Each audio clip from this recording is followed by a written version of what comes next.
Hey everyone, today we're going to go over a topic that is crucial to finding success online. And the topic that I want to talk about is how most people are actually using their blog in the wrong way. If you're not blogging the right way, you're missing out on a huge opportunity to be able to connect with your customers, help them to find you online, and increase your traffic, leads, and sales. So let's get into it.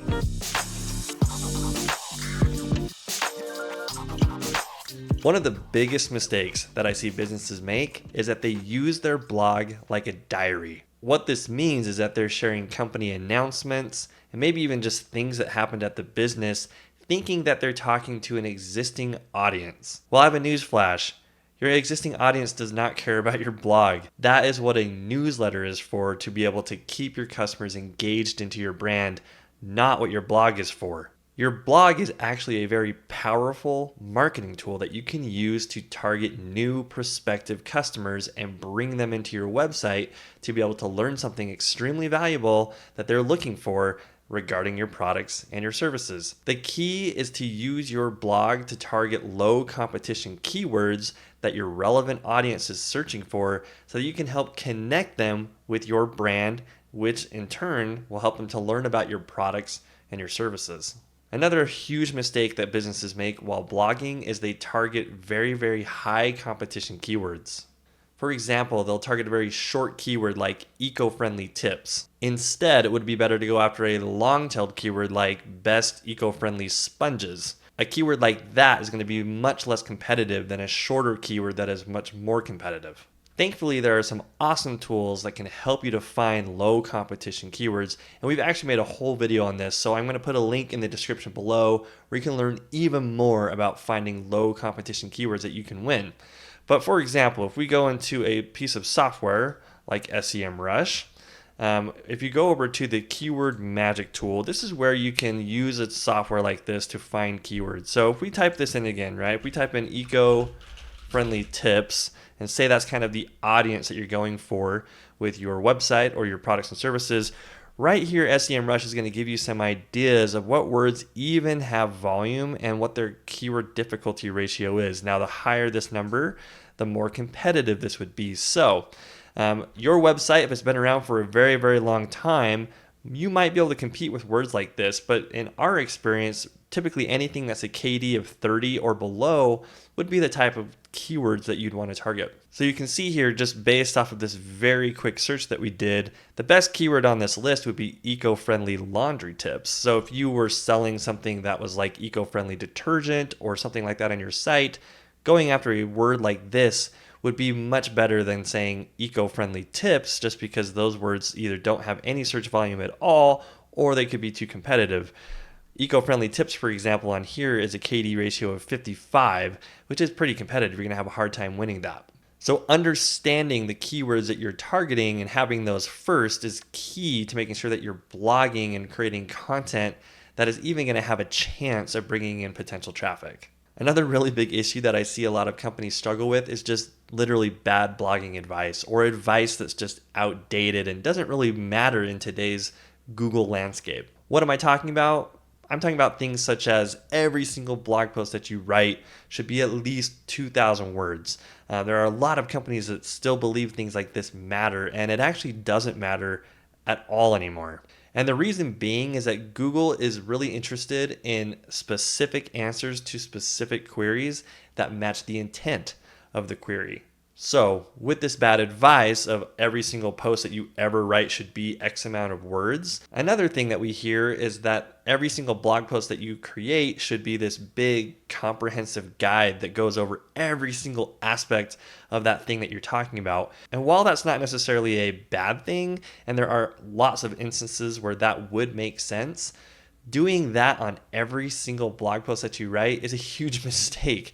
We've found that actually huge comprehensive guides can actually be very confusing to Google and make it hard for Google to know which keyword clusters they should actually rank your content for, because on a comprehensive guide, you're most likely going to be hitting 5, 6, maybe even 10 different sets of keyword clusters that can really make it hard for Google to dial it in. Instead of creating huge comprehensive guides every single time you write a blog post, What we've actually seen work really well is to create specific posts with specific answers that have specific intent. This makes it really easy for Google to know exactly what your piece of content is about, and it helps it to rank it higher in the search engine results for that specific intent and search term. Another huge common mistake that I see people make with their blog is that they only focus on net new posts, meaning that they will do some basic keyword research, they'll write a blog post about that keyword or intent, publish it, and then they'll just quickly move on to the next post and not ever come back to the existing post that they've published. Blog posts need nourishment, they need changes, they need optimization in order to really flourish and bear the fruit of traffic and keyword rankings over time. But if you never go back to those posts and you never optimize them, they're really never going to perform for you. For example, as an SEO, you need to make sure that you're looking at content and how it's performing. Here at BKA Content, we have this really awesome tool that we use to help us to know how content is actually performing, what keywords it's actually ranking for, so we can start making some decisions. So for example, we have a blog post here that was created about how to generate roofing leads online. So if we open up this post, you can see that when we wrote this post, the main focus was just roofing in general. It wasn't really about commercial roofing or anything like that. It was just roofing in general, tactics on how to get roofing leads. Well, if we take a look, a few months have gone by, we take a look at what keywords are actually performing. You can see that commercial roofing is actually kind of at the top here, and it's not a bad search volume. It's not a lot, but the problem is that the post isn't really commercial focused, and it's actually more, just general roof focused. So as an SEO, I have a decision to make. Do I add commercial focused type content into that existing content in a heading with some paragraphs?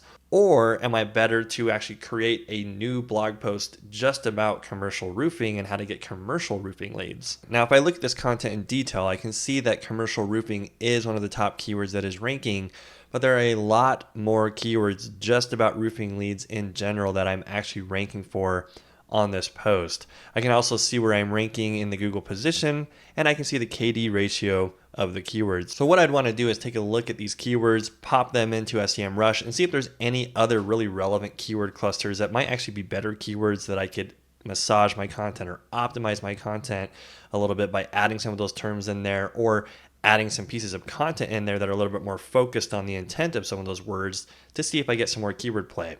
But for the commercial type roofing lead keyword, I think I would actually create a new piece of content just focused on how to get commercial roofing leads based on what I'm seeing here. But my point is that if you don't come back to existing content, you'll never know how to make these decisions. If you find that you're having a hard time finding this sort of information for your existing posts, I just want to put in a quick plug for our do-it-for-you SEO content strategy services. Here at BKA Content, we are the experts when it comes to looking at a piece of content and knowing what to do to help it to rank higher on Google. Just like I showed you on that tool, we can do the same thing for you. Using our tool, we can show you what pages actually have opportunity and what we would do from a strategy standpoint to help boost your rankings and traffic.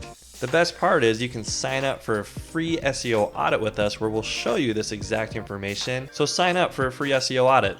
What do you have to lose? So just to quickly recap, going back to your old post helps you to make three main decisions. Number one, based on how it's performing, should you add new content to the post? Number two, based on the keywords it's performing for, should you actually refocus the content on better performing keywords? And number three, should you create a whole new post on related keywords that have a totally different intent or focus? By doing this, you can actually get way more out of your existing blog post content than you realize, which is much more cost effective and can increase your ROI. The third big mistake that I see a lot of companies make is that they start to blog consistently for a short amount of time, but then they stop. Why do they stop? Well, most businesses just get busy and they just don't have the time or the resources to create blog content consistently. The truth is that Google is a hungry algorithm that rewards people that consistently feed it. Now, consistency also has to be realistic. For example, if you're a brand new business and you've never created any content on your website, creating 16 pieces a month could just be unrealistic to do.